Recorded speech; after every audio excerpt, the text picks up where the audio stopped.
Disclaimer, the only reason why you don't hear music in these videos is because your girl has to get her coins and I'm always getting copyrighted. Sorry. What's up, guys? It's your girl Amaya Zayd back with another YouTube video, and today I'm back with another hair tutorial, and this hair tutorial is going to be called, are you ready? Distressed Mid-Back Locs.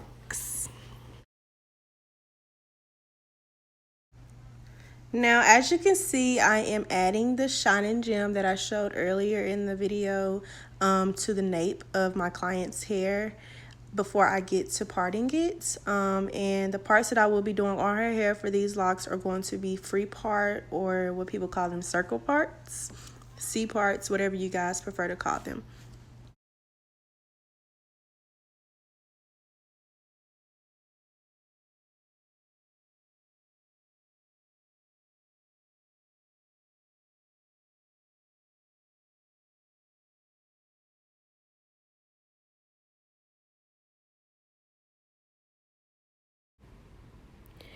I do not have any parting videos at the moment, but if that's something that you guys are interested in watching, just comment it down below and I can try my best to get that to you guys as soon as possible.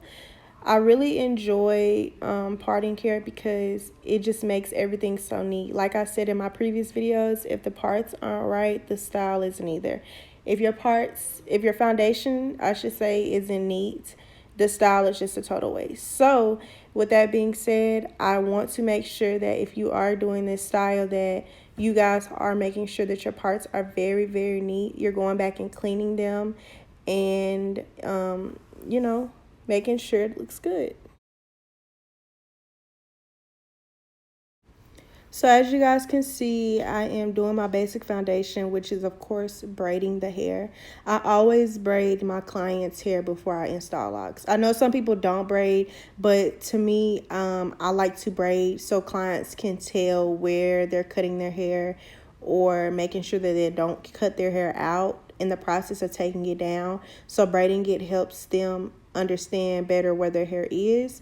And as I do that, I make sure that I don't braid all the way down. Please don't feel the need to braid your client's hair all the way down, or your hair if you're doing your own hair, because when you do that, you're just wasting time. It's not a necessity. Like, you don't have to braid it all the way down, but to braid it gives it a stronger foundation, and it makes sure that your needs are fully make sure your parts are fully neat and they come together.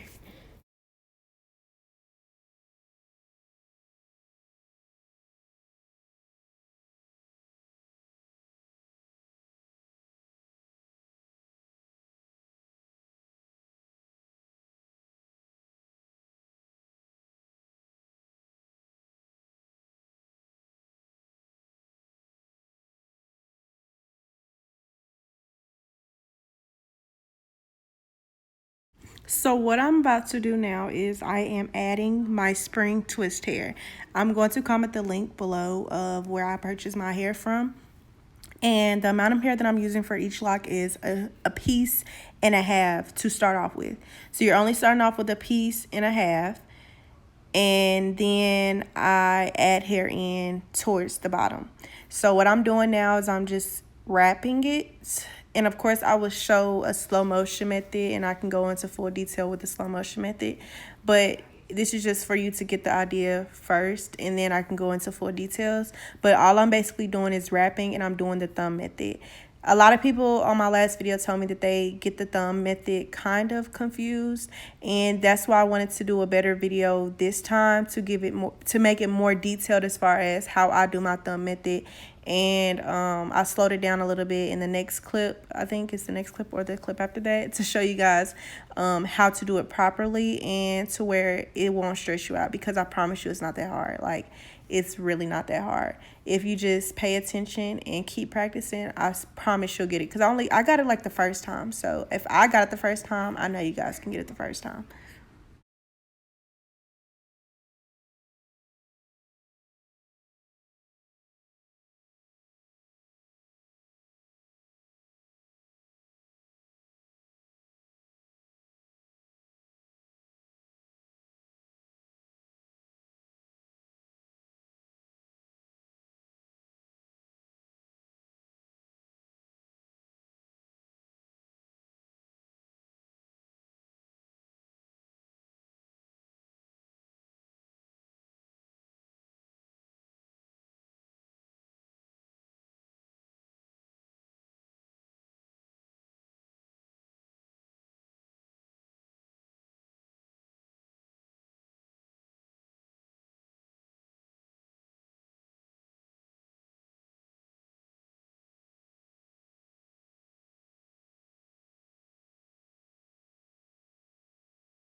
Okay, so here I am about to show you guys the full process slowed down, like I promised. So I'm just going to repeat the steps that I did in the first video.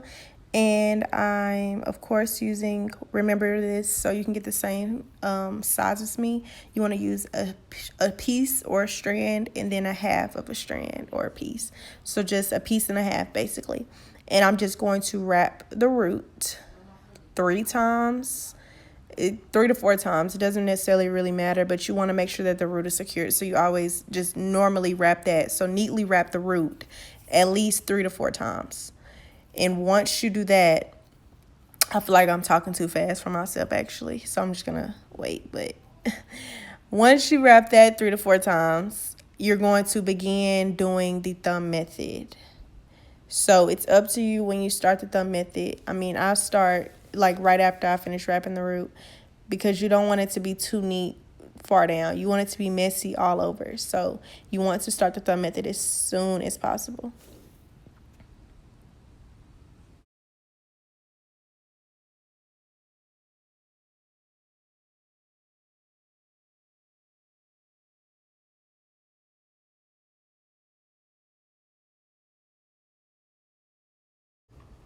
Okay, so now I'm about to begin the thumb method process. It is as simple as possible.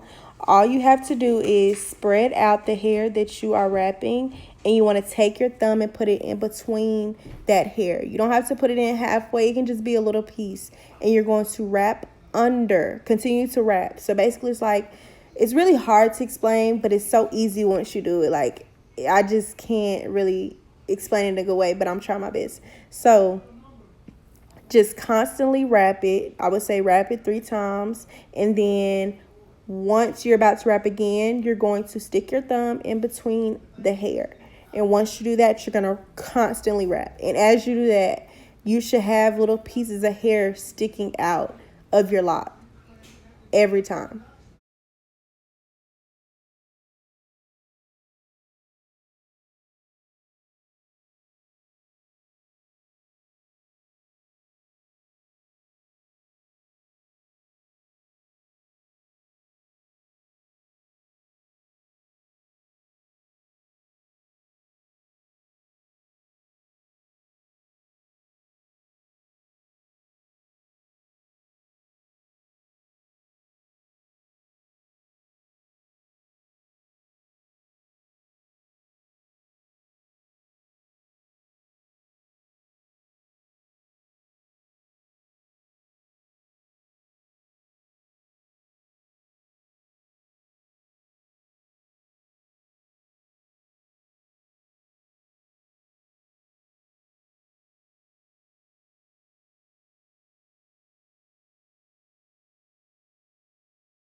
Now, a lot of people always ask me, how do you extend locks? So basically, it's just like wrapping it. Instead, you're just wrapping over the end piece of the lock, and you're gonna wrap it around like 3 times and then move your way down. Only reason why I say wrap it 3 times is because you want to make sure that it doesn't slide. So that's the way that I extend mine. But I wrap it tight, tight, tight, and then I loosely start wrapping down, and I begin the thumb method again. So that's just how I do mine.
So you guys really cannot see this part good. It's kind of hard to see, but maybe you can see it later on in the video. But when it comes to the end, I had a bad habit in my last video. I cut the ends, which was kind of tacky in my opinion. But I learned how to do the roll up method to where it looks like it just was formed that way. And the way that I do that is I just twist the extra spring twist hair at the end. I just twist it, and I'm twisting it around the lock, and I'm moving it upward. So I'm just basically twisting it upward around the lock to make it look like it's rolled up.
So I've explained enough as I possibly could. If you have any questions, just leave them down in the comment section below. But the rest of the video is just basically going to be for you to just watch over and over again, so you can get different angles and get different views of how I do these locks. I have one more in regular speed and then one more in slow-mo.